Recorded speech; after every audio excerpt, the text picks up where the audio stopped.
नमस्कार, मैं ज्योति यादव और आप देख रहे हैं उल्टा चश्मा यूसी। जंतर मंतर पर इस वक्त मैं मौजूद हूँ और एक झलक देख सकते हैं आप। तमाम लोगों ने वोट की चोरी, लोकतंत्र पर हमला, तमाम पोस्टर पकड़े हुए हैं। देखिए एक एक करके इन लोगों के हाथों में जरा पोस्टर देखिए कितने सारे हैं।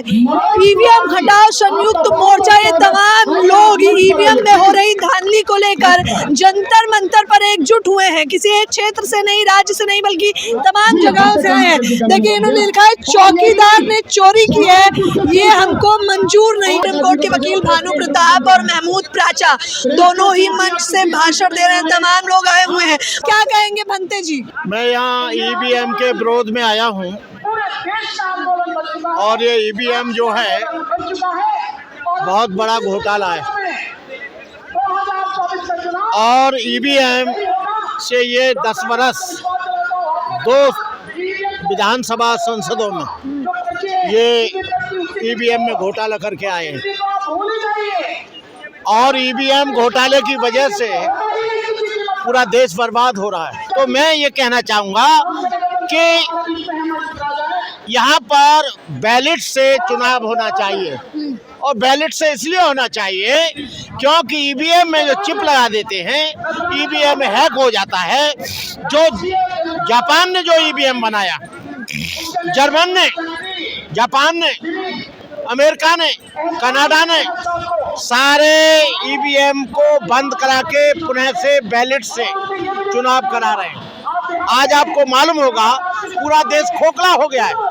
पूरे देश में सांप्रदायिक शक्तियां बढ़ गई हैं, मॉब लिंचिंग हो रहा है, जातिवाद बढ़ रहा है। वर्ण व्यवस्था के आधार पर यहाँ लोग संविधान को लागू करना चाहते हैं, वर्ण व्यवस्था के आधार पर यह कार्य का विभाजन करना चाहते हैं। इसलिए मैं चाहूँगा कि ईवीएम खत्म होगा जब बीजेपी जाएगी, वर्ण व्यवस्था कम होगी, यहाँ पर सांप्रदायिकता कम होगी। लेकिन चुनाव आयोग कह रहा है कि कोई भी प्रूफ नहीं है आप लोगों के पास कि ईवीएम में घोटाले होते हैं या हैकिंग होती है। प्रूफ नहीं दिया तो नोटिस भेज देंगे आपको। हमको नोटिस नहीं भेज सकते वो, और नोटिस भेजने से हम चिंता नहीं करते। वो केवल ईवीएम को हटाए और बैलेट से कराए, क्योंकि जिन्होंने ईवीएम बनाया वहाँ नहीं चल रहा है तो तुम क्यों चलाना चाहते हो? और जनता की जो आवाज है आपकी, क्या ये कोई डिक्टेटरशिप नहीं है, ये कोई तानाशाही नहीं है? जब पूरा देश चाहता है कि ईवीएम हटना चाहिए तो हटना चाहिए।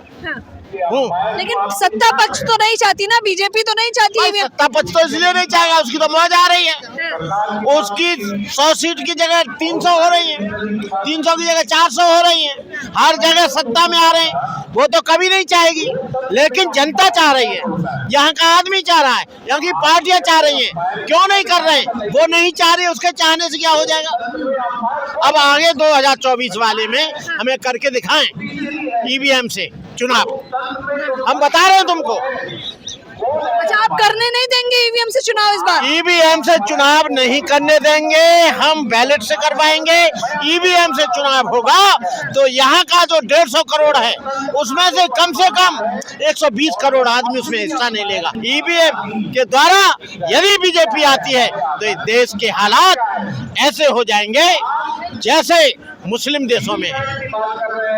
यहाँ स्त्री स्वतंत्र नहीं रहेगी, दलित और पिछड़ा वर्ग स्वतंत्र नहीं रहेगा। कह रहे हैं स्त्रियों को तो 33% आरक्षण दे रहे हैं, और बताइए। स्त्रियों को आरक्षण दे रहे हैं, स्त्रियों को पहले आरक्षण क्यों नहीं देते थे? जब 50 वर्ष के बाद जब संविधान लागू हुआ तब स्त्रियों को अधिकार मिला, पहले अधिकार। जब ये हिंदू राष्ट्र बनाने की बात करते हैं तो हिंदू राष्ट्र में तो मनुस्मृति लागू होगी, और मनुस्मृति कहती है स्त्री शूद्रो नाद्यताम सबड़े तपजत परिपूर्णाम धारा शरीर भेद उच्चारे ज्या छेद। स्त्री और शूद्र के लिए विद्या वर्जित है। यदि कोई भी शूद्र, कोई भी स्त्री यदि विद्या सुनती है तो उसके कानों में गरम शीशा करके डाल दें। और मुझे बताइए 1950 से पहले इस देश की कितनी महिलाएं पोस्ट ग्रेजुएट थी, कितनी महिलाएं डॉक्टर थी, कितनी महिलाएं इंजीनियर थी, कितनी महिलाएं एरोप्लेन उड़ाती थी, कितनी महिलाएं डॉक्टर थी, कितनी महिलाएं प्रोफेसर थी। आप उस रेशियो को, ये डॉक्टर अम्बेडकर की देन है जो बिटिया तू माय के लेके और ये अच्छी लिबास पहन के यहाँ खड़ी है। डॉक्टर अम्बेडकर नहीं होते तो तुम आज पत्रकार नहीं बन। जाहिर तौर पर ये मेरे हाथ में माइक है तो वो भीमराव अम्बेडकर की बदौलत है। ईवीएम पर क्या कहना चाहेंगे? ईवीएम हटाई जाए, तोड़ दी जाएंगे, हम जाएंगे तो मैं पहले अरेस्ट होऊंगा और मैं तोड़ूंगा ईवीएम को। ईवीएम ही तोड़ देंगे? बिल्कुल तोड़ देंगे, चाहे हमें बंद होना पड़े। वोट की चोरी बंद करो, देखिए इन्होंने बकायदा लिखा है जो पोस्टर पकड़ा है। ये सरकार नहीं चाहते हैं और ये ईवीएम से जीत रही है और इस सरकार में सिस्टम बिल्कुल खत्म हो गया। ईवीएम पर आप लोग तमाम लोग एकजुट हुए, क्या कहेंगे? ईवीएम हटाना चाहिए। जो कुछ भी वो हो रहा है ना, सब कुछ जो हो रहा है ये ईवीएम की वजह से हो रहा है। ईवीएम को हटाना होगा और जब नहीं हटाई जाएगी तब क्या करने वाले आप लोग? और बड़ा प्रदर्शन करेंगे। बैलेट पेपर से अगर नहीं होगी बीजेपी सरकार को हटा के रहेंगे। ये कह रहे हैं ईवीएम तोड़ देंगे अगर ईवीएम से मैं चुनाव। तोड़ चुकी हूँ, लौनी में तोड़ चुकी हूँ और मतलब वहाँ धौलाने में तोड़ चुकी हूँ। 2 बार तोड़ चुकी हूँ ईवीएम। बीजेपी के लिए कैसे हैक हो जाता है? बीजेपी के लिए कैसे आ रहे हैं इसमें? अब हम अगर साइकिल पे लगा रहे हैं तो बीजेपी को आ रही है, अगर हम हाथी पे लगा रहे हैं तो बीजेपी को आ रही है। उठाकर सर से ऊंचा दे के मारा और तोड़ दिया, आगे और भी तोड़ेंगे।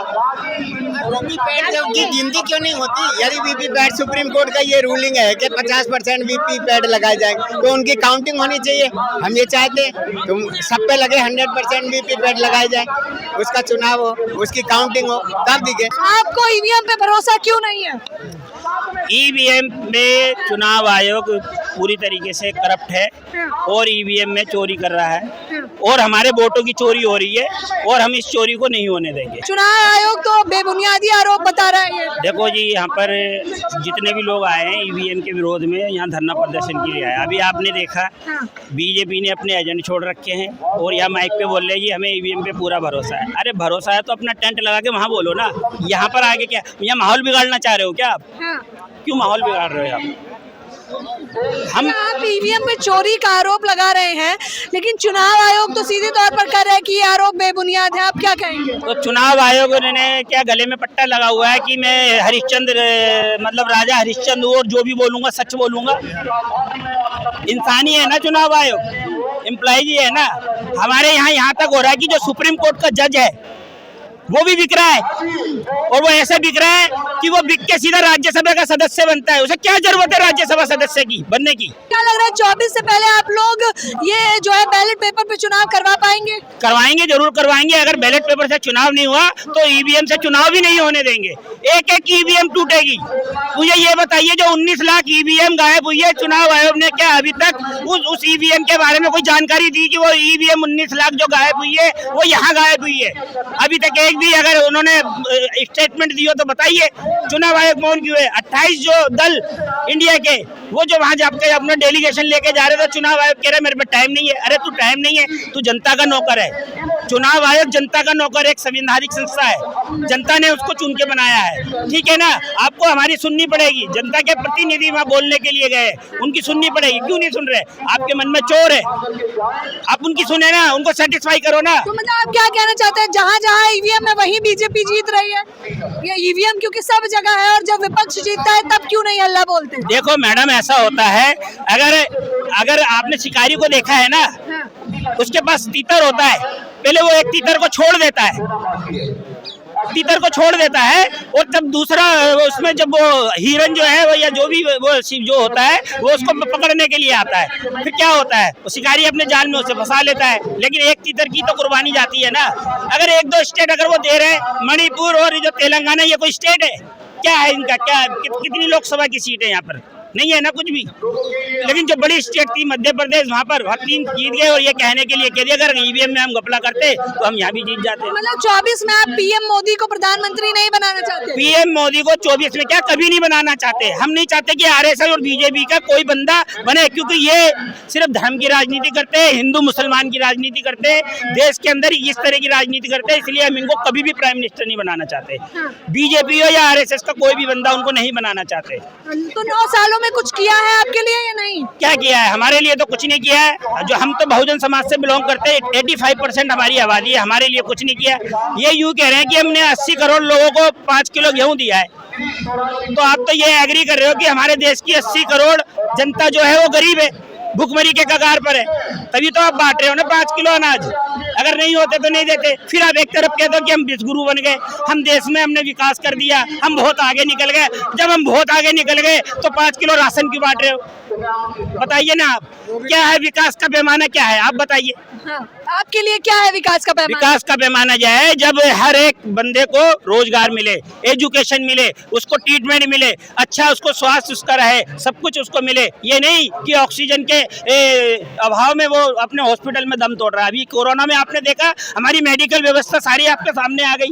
क्या हुआ कोरोना के टाइम पे? क्या हुआ? कुछ भी नहीं हुआ। हमारे लोगों ने जान दी है। वैक्सीन गुरु तो कहा जा रहा था मोदी जी को। वैक्सीन गुरु, वैक्सीन के भी तो रिजल्ट आने लगे। लोग बैठा बैठा आदमी मर रहा है, खड़े खड़े चलता चलता आदमी मर रहा है, गाड़ी चलाते चलाते आदमी मर गया। ये वैक्सीन के तो साइड इफेक्ट है। और किसके साइड इफेक्ट है? मोदी ने वैक्सीन लगवाई क्या? उसके परिवार में वैक्सीन लगी क्या? अच्छा, इस बार अगर चुनाव आयोग ने और पीएम मोदी ने नहीं सुनवाई करी तो क्या करेंगे फिर आप लोग? मैडम, हमारे पे एक ही रास्ता है। जैसे आज हम रोड पर यहाँ पर आए हैं, आने वाले टाइम में हम ईवीएम को, जहाँ पर भी ईवीएम हम वोट डालने जाएंगे, वहाँ पे ईवीएम हमारा कार्यकर्ता तोड़ेगा। अब करा लो ईवीएम से चुनाव। ईवीएम ही तोड़ डालेंगे आप लोग? नहीं, वो तो गलत बात है, तोड़ तो करना। हाँ। लेकिन ये है, जब पब्लिक प्रोटेस्ट कर रही है तो गवर्नमेंट को सोचना चाहिए इस पर क्यों नहीं वो कर रही है। अगर गवर्नमेंट इतनी है कॉन्फिडेंस के साथ है कि 400 पार का नारा लगा रही है, तो फिर ठीक है, पब्लिक की उसकी वो करना चाहिए गवर्नमेंट। जब इतना विश्वास है, अंत में आप क्या कहना चाहेंगे? मैम, मैं तो यही कहना चाहूँगा, जहाँ तक कि हमें नहीं है जिस चीज़ में विश्वास, तो उसको ये लोग हटाते क्यों नहीं है। हर जगह जैसे विदेशों में बैन हो रही है, हमारे देश देखो संपूर्ण भारत देश के लोग यहाँ विरोध में है, हर राज्य के विरोध में है। फिर ये लोग इस चीज़ को हटाते क्यों नहीं? ऐसा क्या है जो सोना हमारे कान फाड़े या नाक में वो कहते हैं वो नुकसान करता है, वो क्यों पहने हम? हमें नहीं है उस चीज़ पे विश्वास, तो उसको हटा देना चाहिए इनको। जनता को विश्वास नहीं है नहीं है मैम। अगर होता तो ये देखो कितने लोग हमारे यहाँ पे धरने पे बैठे, आज यहाँ पे बैठे हैं, कल सुप्रीम कोर्ट पे बैठेंगे, कब परसों चुनाव आयोग पे बैठेंगे। हम लोग संघर्ष करना नहीं छोड़ेंगे। अगर ये लोग भी हमको नहीं हटाते तो हमारा संघर्ष कम नहीं होगा, बढ़ेगा। ये तो अभी शुरुआत है, जिस हिसाब से लोग जुड़ते जा रहे हैं इस उससे प्रोटेस्ट से, तो ये आने वाला टाइम बताएगा, बहुत पब्लिक इसमें वो होगी। आने वाला टाइम बताएगा। देख लीजिए, 2024 तो आ चुका है और चुनाव से पहले ये लोग एकजुट हो चुके हैं। अभी कह रहे हैं जंतर मंतर पर नजर आ रहे हैं, फिर सुप्रीम कोर्ट में नजर आएंगे, फिर चुनाव आयोग का भी घेराव करेंगे। यानी कि ये प्रदर्शन अब बढ़ता ही जाएगा। ईवीएम को नहीं अगर अभी बैन किया गया तो ये लोग कह रहे हैं ईवीएम भी तोड़ डालेंगे। आप लोगों की इस पूरी खबर के बारे में क्या राय है, हमें बताना बिल्कुल ना भूले। कैमरा पर्सन फरदीन के साथ ज्योति यादव, उल्टा चश्मा।